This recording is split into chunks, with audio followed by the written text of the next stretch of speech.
A video appears without warning.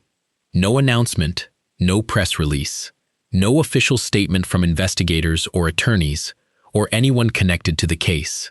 Just a clip, posted online by someone who, at the time, had no idea what they were sharing or whose story it might be connected to. Within hours, that footage was everywhere, shared across platforms, embedded in comment sections, replayed on phones and laptops and television screens by people who couldn't look away and couldn't quite explain why. By the time investigators confirmed they were reviewing it, millions had already watched it dozens of times each. By the time news outlets began asking questions about its origin, the internet had already formed its own conclusions, built its own timelines, and started naming people who may have had nothing to do with any of it. And at the center of all of it, the footage, the theories, the silence from officials, the anguish of a family waiting for answers that haven't come, is a young man named Nolan Wells, 18 years old. A football player, a son, a teammate, someone described by nearly everyone who knew him as impossible to forget once you met him. This is his story, and it deserves to be told carefully, honestly, and completely. If you're watching this for the first time and you want to stay updated as this case develops, this is the right place to be. Hit that subscribe button and turn on your notifications for DAV crime records, because we cover cases like this one with the depth and the respect they deserve. Now let's get into it. Nolan Wells grows up in Ocean Springs, Mississippi, a small city of close to 19,000 people stretched along the Gulf Coast, the kind of place where families know each other across generations, where Friday night football fills entire neighborhoods with noise and light, and where the barrier islands sitting just offshore become as familiar to local children as the streets they grow up on. His mother is Christine Wansley. His community is Ocean Springs. His world, for the first 18 years of his life, is built around school, football, water, and the people who love him. Neighbors who watched him grow up describe a child who became a young man without losing any of the warmth that defined him early on. He greets people warmly, regardless of whether he knows them well or barely at all. He shows up. He works hard. He treats people with a consistency that stands out long before anyone ever thinks to write his name in a headline. Teachers at Ocean Springs High School remember him as attentive and hardworking, someone who took his education seriously and looked for ways to help the people around him whenever possible. They describe a student who left an impression not because he demanded attention, but because he simply never wasted the opportunity to be someone worth remembering. The school's principal later describes him publicly as a remarkable student who left lasting impressions everywhere he went, inside classrooms, in the hallways, and on the athletic fields where he spent a significant part of his high school years.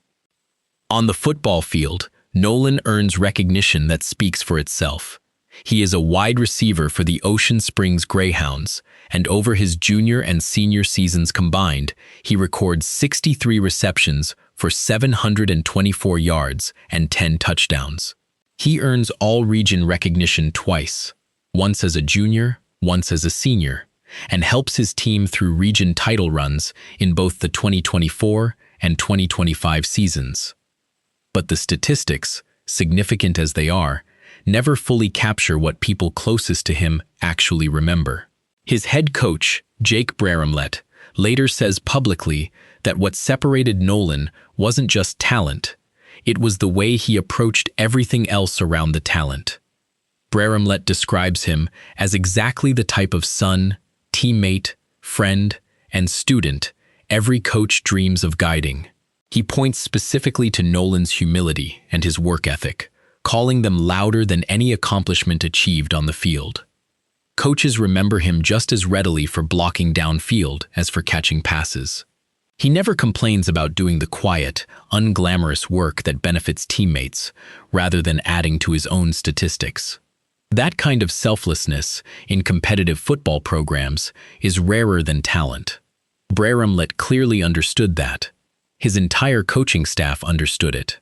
And the teammates who played alongside Nolan understood it perhaps better than anyone. One longtime friend who grew up beside Nolan describes him simply as respectful, helpful, and someone who stays happy nearly every single day. Another teammate remembers Nolan's consistent habit of lifting others up when they struggle, describing his presence as something that pushed everyone around him toward becoming better people. Not just better football players, but better people entirely, away from the game as much as within it. Younger players who came up behind Nolan credit him directly for shaping their understanding of what leadership inside a team setting actually looks like. Not loud, not demanding, not self-promotional, just consistent, day after day, practice after practice, regardless of outcome. Even coaches from rival schools mention respecting him. They describe games against Ocean Springs as more difficult, specifically because of how Nolan competed, with effort and sportsmanship that never wavered, regardless of the scoreboard or the circumstances. Game nights at Ocean Springs bring entire neighborhoods out, families, teachers, younger children who hope someday to wear that same uniform. For many watching from the stands during those years, Nolan represents exactly what their program aspires to produce. Talent standing equally alongside character, one never outrunning the other. Following his graduation in 2025, Nolan signs to continue his football career at Southwest Mississippi Community College. On National Signing Day, he speaks publicly about what this next chapter means to him. He calls it meaningful, and he says specifically that getting to continue playing alongside close friends and teammates from Ocean Springs makes it feel like something more than just a football commitment.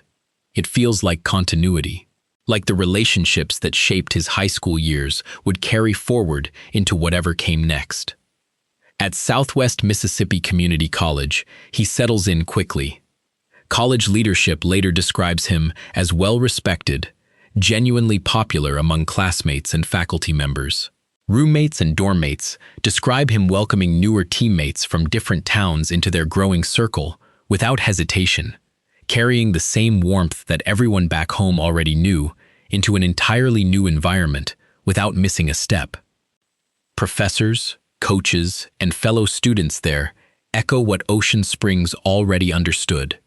Nolan carries himself with a kindness that stands out immediately, even among people who barely know him yet. He is 18 years old. He has a football program ahead of him.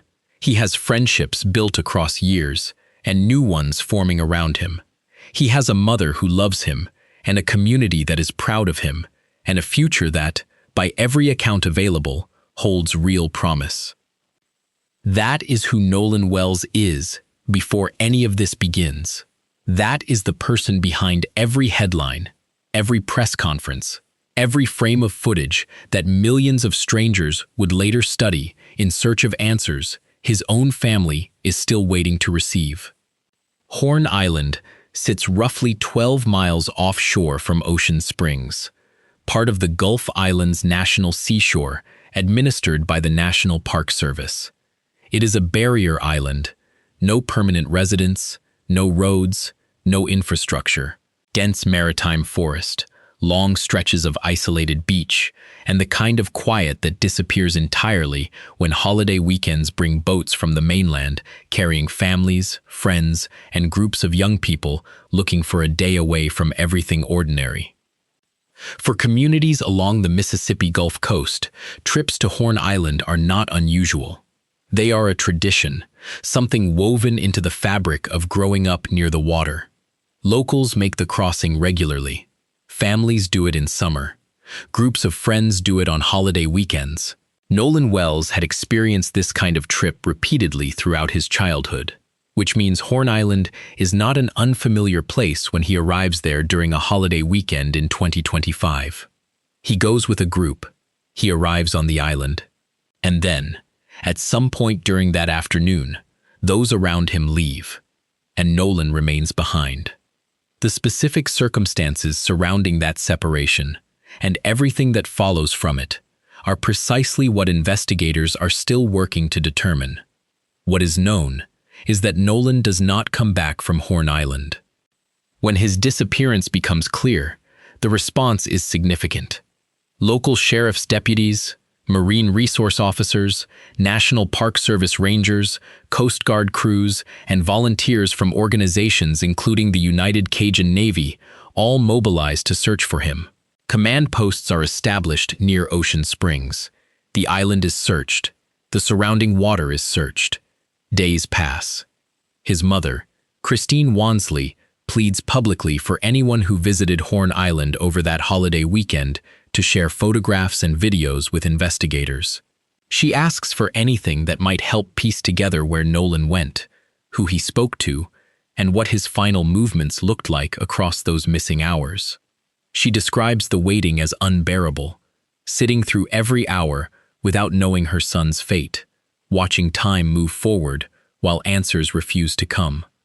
Days into the search, a body is discovered near the Horn Island shoreline.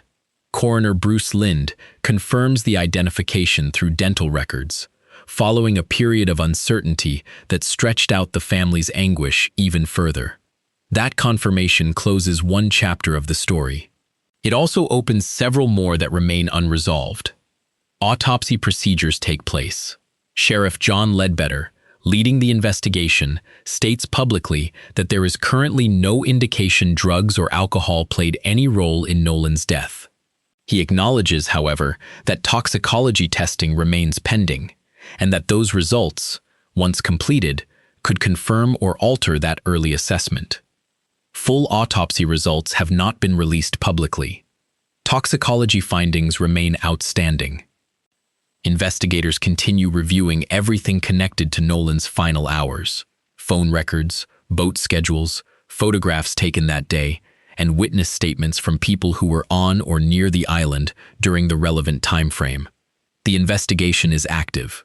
The answers it is working toward have not yet arrived. Then the footage surfaces. A clip appears on social media, posted by someone who, according to reporting, had no apparent awareness of its possible connection to Nolan's case at the time of posting.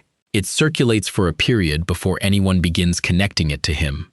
Only after his identity is confirmed publicly does the link between the footage and his story start forming in the public conversation. Once that connection is made, the clip spreads at a speed that outpaces any ability to contain it. Millions watch it, millions share it. Comment sections fill immediately with timestamps, theories, and arguments about what the footage does or doesn't show. Screenshots circulate with arrows, circles, and captions attempting to identify individuals visible within the frames. Police confirm they are reviewing the footage. Investigators study it alongside everything else already under examination. Sources described as close to the case indicate that verification efforts continue around the clock. Officials stress, however, that no footage has yet been officially tied to Nolan's case. Nothing circulating online carries confirmed status. Everything remains under review. Digital forensics teams reportedly examine metadata embedded within the clip: timestamps, location data, technical details that could confirm or contradict claims about when and where the footage was recorded. That process takes time. Re-uploads, file compression, and the technical stripping that occurs when videos transfer across platforms can destroy exactly the kind of embedded information investigators need. The verification process continues. Results have not been announced. The public does not wait for those results. Viewers slow the footage down frame by frame. They zoom into faces, clothing, boats, and stretches of shoreline. Certain accounts claim to recognize specific features matching Horn Island's northwest end, the same area where searchers eventually located Nolan. Others claim to hear voices or identify clothing visible in the clip. Some insist the footage shows an argument breaking out near the shore. Others dismiss that entirely, arguing the group visible in the clip has no connection to Nolan or anyone in his circle. Officials warn directly against jumping to conclusions. They remind the public that footage circulating online remains unverified, and that spreading unconfirmed material risks harming individuals wrongly identified within those frames. Names surface online, attached to people who likely have no connection to this case whatsoever. Investigators note this happened during earlier stages of the case as well, when unrelated photos and clips spread widely and required public correction before the damage could be contained. Reporters covering the case note that few developments since Nolan's body was first discovered have generated this level of renewed attention. The footage reignites conversations that had briefly slowed following his identification and the conclusion of the active search phase. Legal experts following the case offer measured perspective. They point out that footage like this, even once fully verified, rarely settles an investigation on its own. It typically becomes one piece among many, sitting alongside phone records, forensic testing, and witness accounts that together build toward a fuller picture. These same experts reference similar situations from other cases where viral footage initially appeared groundbreaking, only for investigators to later confirm it showed unrelated events entirely.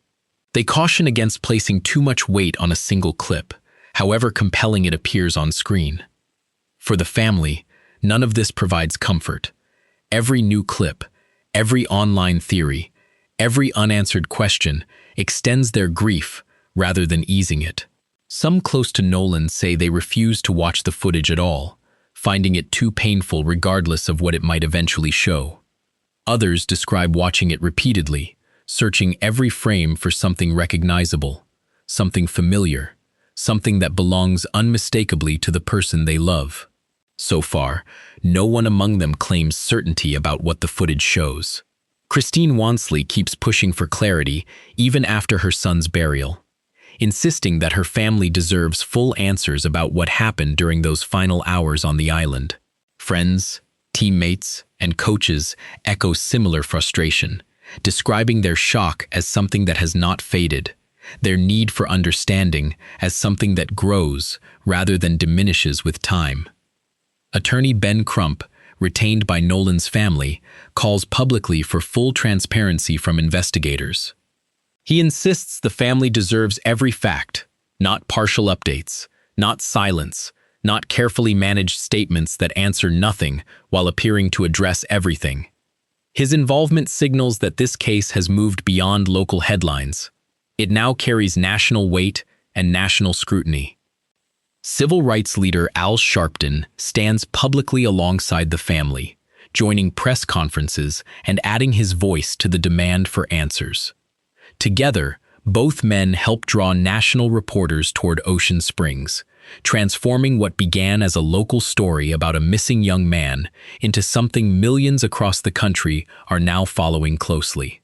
Their presence makes clear that Nolan's family will not quietly accept silence moving forward. Community members near Ocean Springs describe feeling both grateful and overwhelmed watching their hometown story reach such a wide audience. Many hope that increased national attention finally pushes investigators toward answers that felt out of reach during those first uncertain days of searching. The investigation continues, the toxicology results are pending, the footage remains unverified. The questions surrounding Nolan's final hours on Horn Island have not been answered publicly. But the pressure, from his family, from national figures standing beside them, from millions of people who never met him, but cannot stop watching, is building in ways that are difficult to ignore. Nolan Xavier Wells deserved better than unanswered questions. His family deserves clarity, his community deserves transparency, and his story, the full story, not just the footage and the theories and the press conferences, deserves to be told with the honesty and the care that he himself brought to every single thing he touched during his 18 years of life. There are people who move through the world leaving something behind in every room they enter.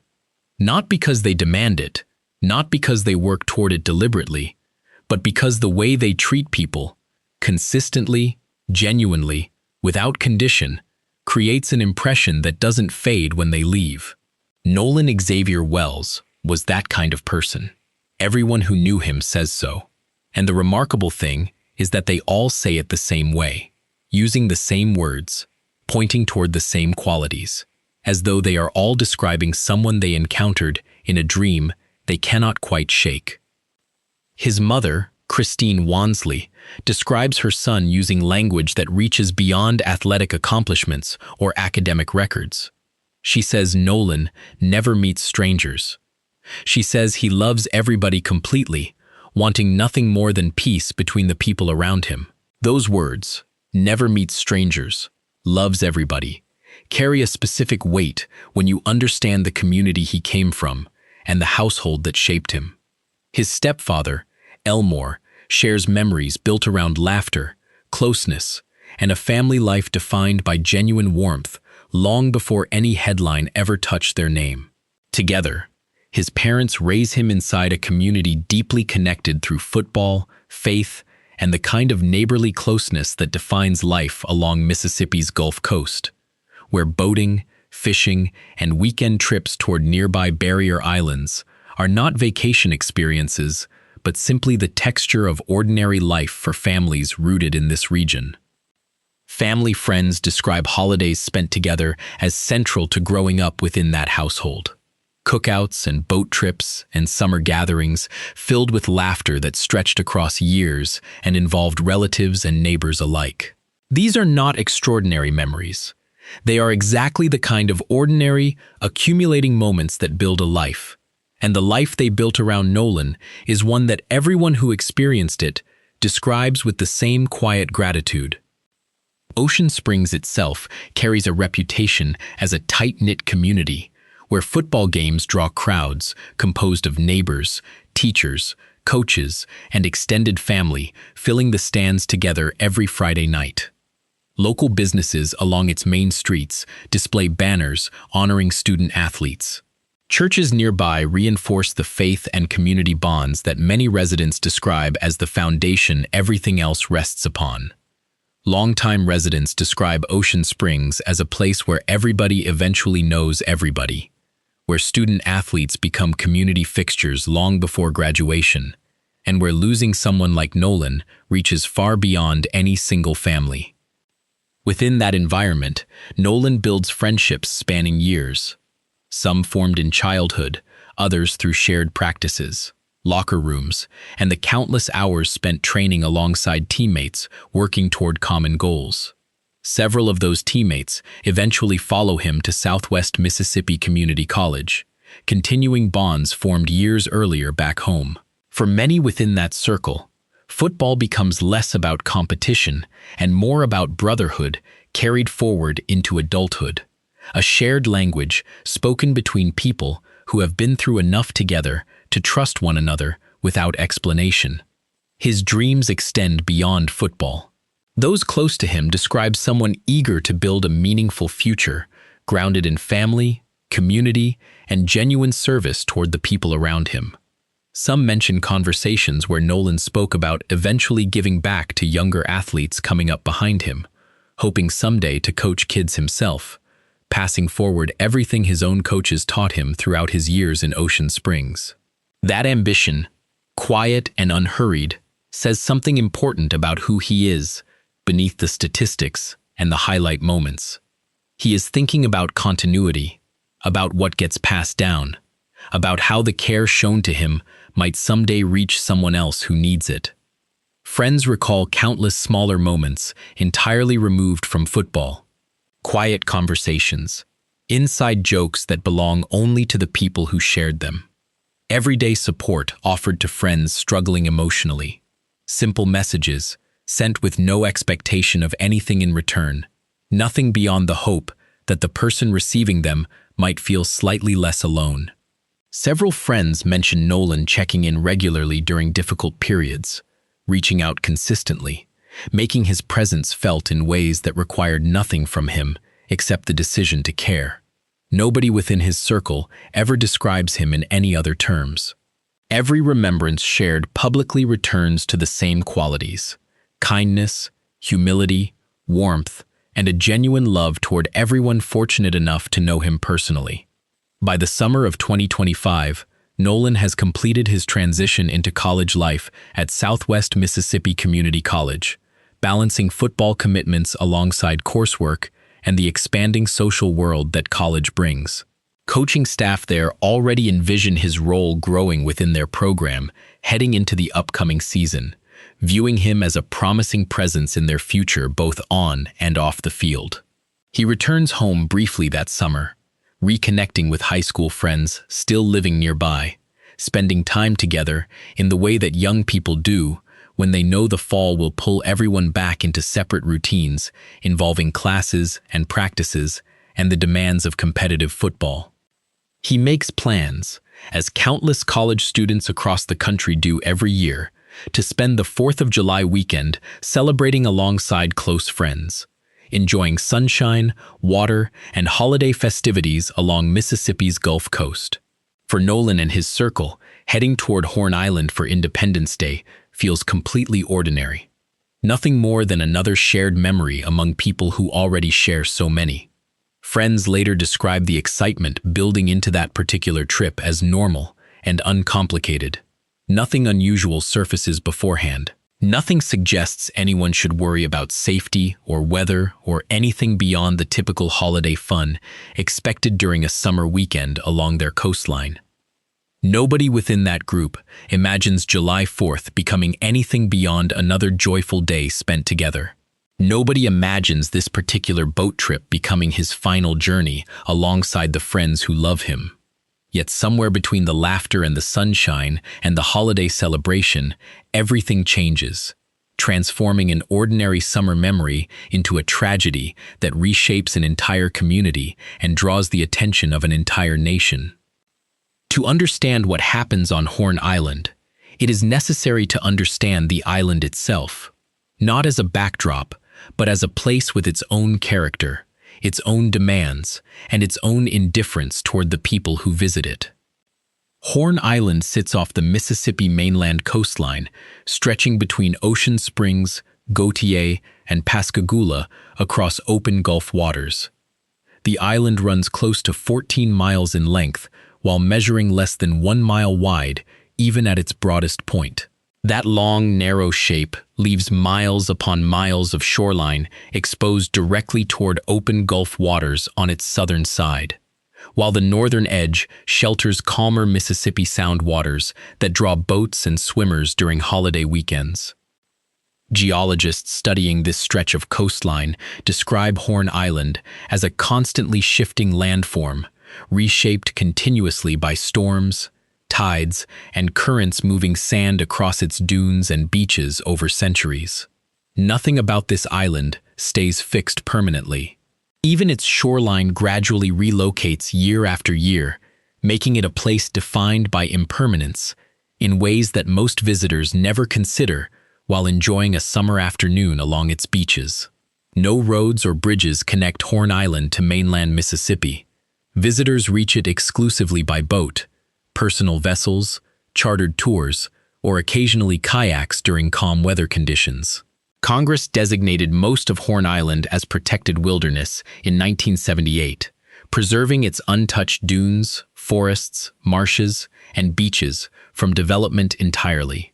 Today it remains completely uninhabited, without permanent residents, buildings, roads, or modern infrastructure beyond a single small ranger station positioned near its center. Wildlife protection remains central to its designated purpose. Migratory birds, nesting sea turtles, and numerous native species depend upon this undeveloped stretch, something officials continue protecting carefully despite growing visitor numbers throughout recent years. Camping is permitted across Horn Island, though without designated campsites or facilities that travelers might expect elsewhere. Anyone staying overnight must carry everything personally: fresh water, food, shelter, since nothing gets provided across this entire wilderness area. For residents throughout coastal Mississippi, visiting barrier islands like Horn Island represents a common summer tradition, particularly during holidays like Independence Day, when boats fill nearby marinas and head toward these remote beaches in numbers that transform the island temporarily into something almost unrecognizable from its usual quiet. During major holiday weekends, Horn Island draws heavy crowds. Boaters travel from Ocean Springs, Gulfport, Biloxi, and surrounding coastal towns, anchoring near shore and wading onto beaches, gathering particularly along the island's northwestern tip, which locals consider especially popular due to calmer waters and scenic shoreline found there. That same northwestern stretch becomes central to Nolan's story, since witnesses place him there alongside friends during the 4th of July celebration before he later vanishes. Officials familiar with this coastline describe holiday weekends transforming Horn Island temporarily into a crowded gathering point, packed with dozens, sometimes hundreds of boats anchored offshore, alongside groups scattered across beaches enjoying music, swimming, and celebration together. Local boaters describe Independence Day specifically as one of the busiest days across these waters throughout the entire year, rivaling only Memorial Day and Labor Day weekends in terms of the sheer volume of vessels heading toward Horn Island's shores. Photographs shared publicly afterward show crowded beaches along the island's northwestern tip, packed with families, teenagers, and young adults celebrating together beneath summer sunshine. Yet despite those temporary holiday crowds, Horn Island still lacks the basic infrastructure that travelers rely upon almost everywhere else. No cell towers stand on or near the island. No lifeguards patrol its beaches. No official facilities offer shelter, medical assistance, or emergency response beyond whatever vessels happen to be sitting nearby during any given moment. Anyone injured, lost, or struggling in those waters must rely almost entirely upon whoever happens to be present nearby, since professional assistance typically sits miles away across open water, requiring considerable travel time before it can arrive. That isolation carries serious weight within Nolan's case. Investigators later faced significant challenges, piecing together exactly who saw him, when, and under what circumstances, given how transient holiday crowds typically remain, arriving briefly before dispersing back toward mainland communities scattered across several counties. The people who could answer investigators' questions about those final hours are not residents who stayed. They are visitors who came and went, returned to their own lives, and may not have understood for days or weeks that what they witnessed might matter to a family desperately searching for answers. Cellular service across Horn Island remains inconsistent at best, often disappearing entirely depending upon location along its shoreline. That detail becomes particularly significant within Nolan's case because his phone reportedly stayed behind with friends rather than remaining on his person during that afternoon. That single fact, a phone left behind, limits one of the most immediate tools investigators typically rely upon when trying to reconstruct a missing person's final movements.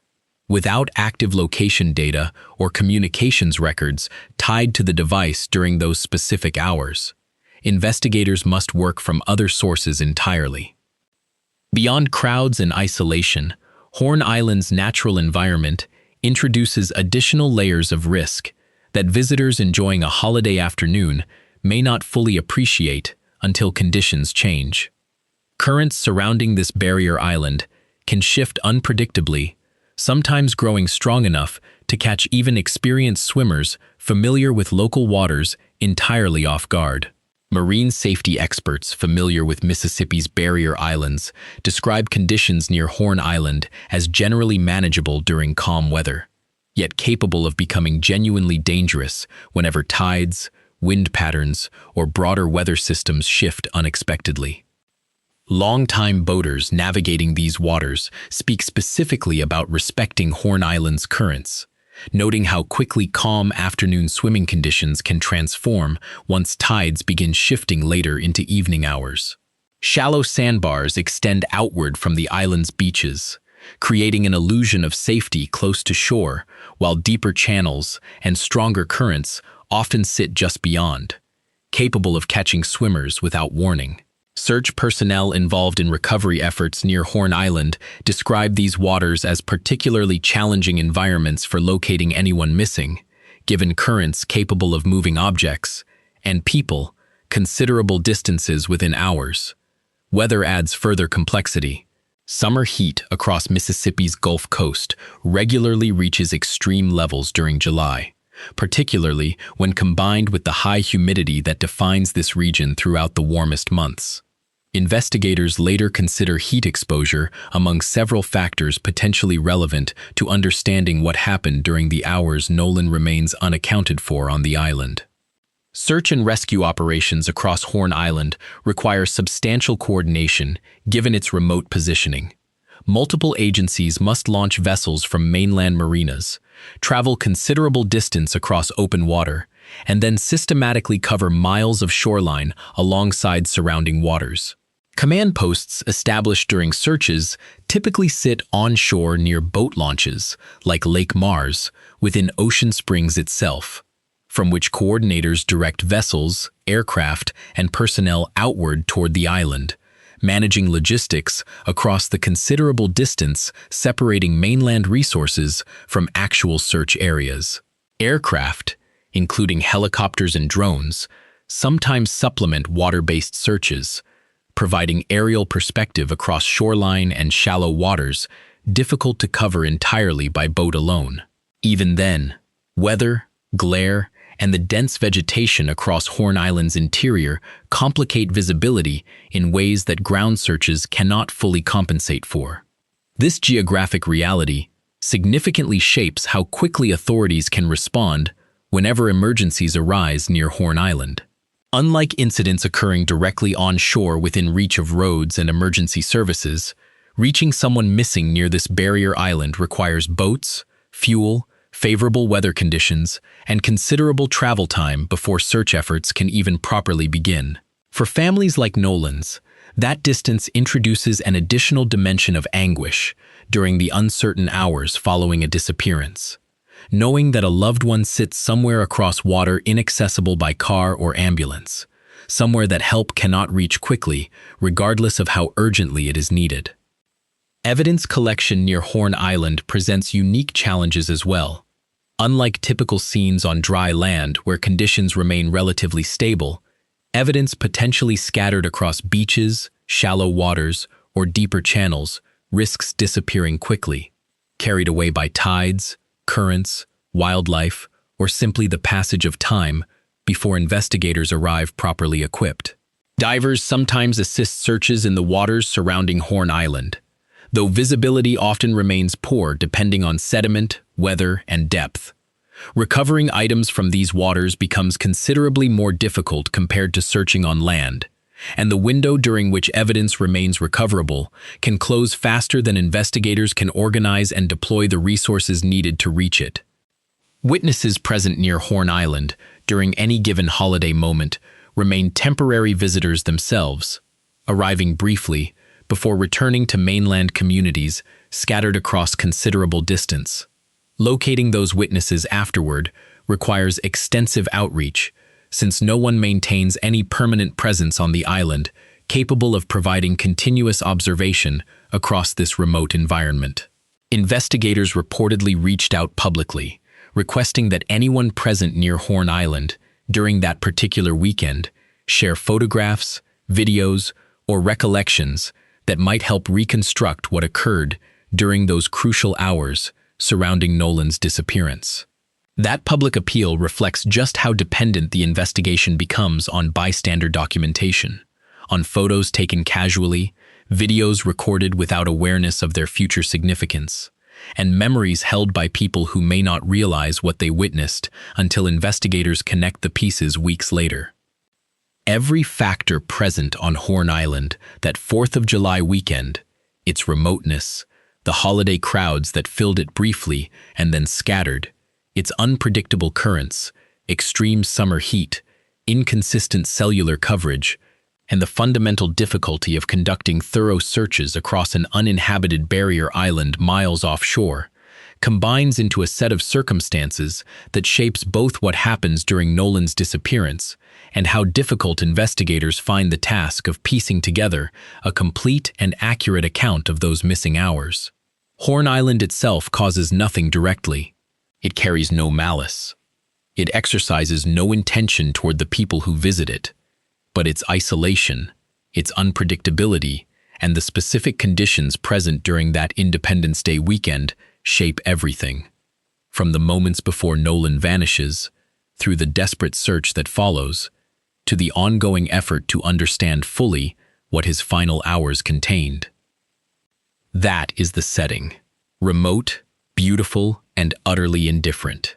And into that setting, on an ordinary July afternoon that nobody expected to become anything other than a celebration, Nolan Xavier Wells disappears, leaving behind a family searching for answers, a community transformed by grief, and a nation watching a case that refuses to resolve quietly.